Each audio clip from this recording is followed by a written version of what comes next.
Finding a new place to live is a hassle, but finding an affordable place to live can feel like an impossible task right now.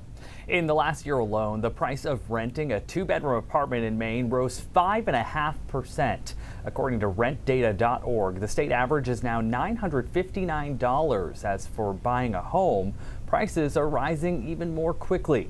The Maine Association of Realtors says the median price of a single-family home is now close to $298,000. It's up more than 21% in the span of a year. Welcome to News Center Maine at 5:30. I'm Zach Blanchard. And I'm Chris Costa. Thanks for joining us. Financial advisors say a person should spend no more than 50% of their income on all necessities. Now, that includes costs for needs like housing and utilities and groceries. But in today's economy, a lot of people are spending that 50% on just housing alone. Now, affordable housing advocates are pressuring the legislature to do something about it. News Center Maine's Jackie Mundry has more. ApartmentList.com states the average cost to rent a one-bedroom apartment in Portland is $1,300. The latest U.S. Census lists the city's average income at just more than $33,000. In Bangor, rent averages $930, with an income of just more than $25,000.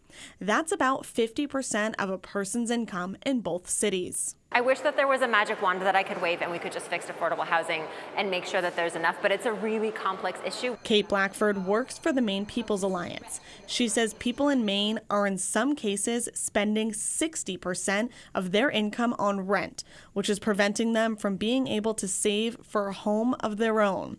But it's not just rentals that are expensive. There's challenges on both sides of that market. Jeff Levine with the Maine Affordable Housing Coalition says people can't afford to rent or buy. On the homeownership side, there just isn't a lot of inventory and the prices are much higher than what most Mainers can afford. Levine says there is some hope as the legislature works to solve this problem. This current legislature has been one of the most proactive in housing in quite some time, including LD 2003, which aims to increase housing opportunities by studying zoning and land restrictions. Would create a statewide policy in terms of how communities can regulate housing production. While there is work being done on the affordable housing front, many are hoping the emergency housing relief funds in the state supplemental budget will be used to create more affordable housing across the state.